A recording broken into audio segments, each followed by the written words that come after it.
कि आप खुद राजनीति में हैं अब, और बयान भी बड़े शानदार शानदार देते रहे हैं।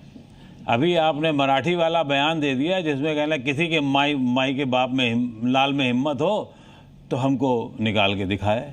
ऐसे बयान देने की क्या ज़रूरत है जब एक से एक 30 मार खा उत्तर प्रदेश के रहने वाले बड़े से बड़े कलाकार सर्वोच्च वो चुप्पी साध जाते हैं। निरहुआ को क्या होता है कि थोड़ा सा खून बढ़ा लाने लगते हैं। बहुत सही आपने पूछा सर ये सवाल। मैं भोजपुरी बेल्ट से आता हूं और जब भी चुनाव होता है तो देश के अलग अलग राज्यों में मुझे अपनी पार्टी के प्रचार के लिए जाना पड़ता है। और उस महाराष्ट्र में आज जब भारतीय जनता पार्टी की सरकार है और उस सरकार को बनाने के लिए हम भी जाकर के अपने लोगों से विनती किए थे, अपील किए थे कि आप लोग जो है हमारी पार्टी की सरकार बनाइए और हम आपके साथ खड़े हैं। तो जब हमारी ही वहाँ सरकार है और कोई हमारे लोगों को धमकी देगा और हम चुप बैठेंगे वहाँ? क्या निरहुआ को डर लगता है कि सत्ता बदलेगी तो क्या होगा? क्योंकि आप पहले मुलायम सिंह यादव के मुरीद रहे, फिर अखिलेश यादव के मुरीद हो गए और उसके बाद फिर आप योगी आदित्यनाथ के मुरीद हो गए। और कहते हैं ना कि राजनीति में दरवाजे ना परमानेंटली बंद होते हैं ना खुलते हैं। बिल्कुल सही कहा। ऐसा तो नहीं कि निरहुआ रिक्शा वाला आपकी फिल्म थी, रिक्शे से फिर आप साइकिल के करियर पर बैठ जाएंगे। मैं आपको ये बताना चाहता हूं, आज आपने बहुत सही सवाल किया कि मैं पहले मुलायम सिंह यादव जी का मुरीद था, फिर अखिलेश यादव जी का था और फिर योगी जी का हो गया। तो उसके पीछे कारण क्या है वो भी आप जान लें कि जब रक्षा मंत्री थे नेताजी और उन्होंने कहा था कि अगर कोई भी सेना में हमारा सैनिक शहीद होता है तो सिर्फ उसका टोपी और बेल्ट घर पे नहीं आएगा, उसका पार्थिव शरीर भी आएगा और साथ में एक बड़ी राशि भी उनके परिवार को मिलनी चाहिए। तो ये बात मुझे बहुत अच्छी लगी थी कि सेना के लिए नेताजी ने इतना बड़ा कदम उठाया, तो मैं उनका मुरीद हो गया। जब अखिलेश यादव जी आए और उन्होंने कहा कि मैं किसी माफिया को टिकट नहीं दूंगा, शायद आप लोग को याद होगा जब आए थे तो पहले उन्होंने कहा था कि मैं किसी माफिया को टिकट नहीं दूंगा, तो मैं उनका मुरीद हो गया। पर वो चुनाव हारने के बाद फिर से उन्हीं माफियाओं को लेकर के और वो चलने लगे।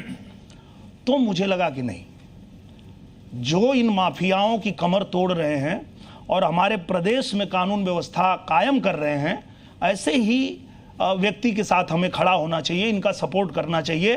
फिर हमने कहा कि घुस जाना बिलिया में सांप बिच्छू गोजर चलेला जब चाँप के, बाबा कबूल डोजर चलेला जब चाँप के।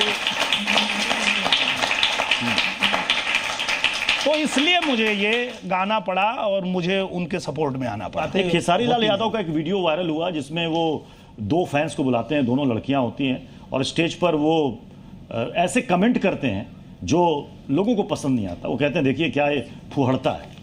नहीं करना चाहिए, मुझे लगता है इस चीज़ का ध्यान रखना चाहिए। क्या रील वायरल करने के लिए ऐसे किया जाता है या क्या है? वो तो जो करते हैं वही बताएंगे, उनको यहाँ अदालत में बैठाइएगा। और जहाँ तक रही बात फिल्म की, तो मैं बता सकता हूँ कि जो हमारा सेंसर बोर्ड है जी, अगर हमें गाली भी दे दे तो वो पास नहीं होता है सिनेमा में। अश्लीलता तो बहुत दूर की बात है, ठीक है। तो हमारे सिनेमा में ऐसा कुछ चलिए, ये फिल्म लोग देखने जाए, इससे मैं अगर कहूं कि निरहुआ जी भोजपुरी में कोई गाने के माध्यम से बताएं तो कैसे बिल्कुल बताएंगे? ये फिल्म में ही गाना है कि अब तो रे हुड़दंग मचेगा, हाहाकारी शंख बजेगा, अब तो रे हुड़दंग मचेगा, हाहाकारी शंख बजेगा, जो भी इसके आड़े आया वो तो भैया नहीं बचेगा। ये भक्त है भोले का, ये सच ही बोलेगा, ये भक्त है भोले का, ये सच ही बोलेगा, ये पीछे नहीं हटा है जब जब अपनी जिद पे बैठ गया। देखो बाबा बैठ गया, योगी बाबा बैठ गया, देखो बाबा बैठ गया, योगी बाबा बैठ गया। चलिए, और अब वक्त है जज साहब के फैसले का। सभी तर्कों, तथ्यों, प्रश्नों और उनके उत्तरों को सुनने के उपरांत मैं इस निष्कर्ष पर पहुंचा हूं कि हर व्यक्ति का फिल्म देखने का अपना अपना नज़रिया होता है। यह फिल्म सभी विधिक औपचारिकताओं के पूर्ण करने के उपरांत रिलीज हुई है, इसलिए इस फिल्म को लेकर विवाद की कोई वजह नहीं है। जी न्यूज़।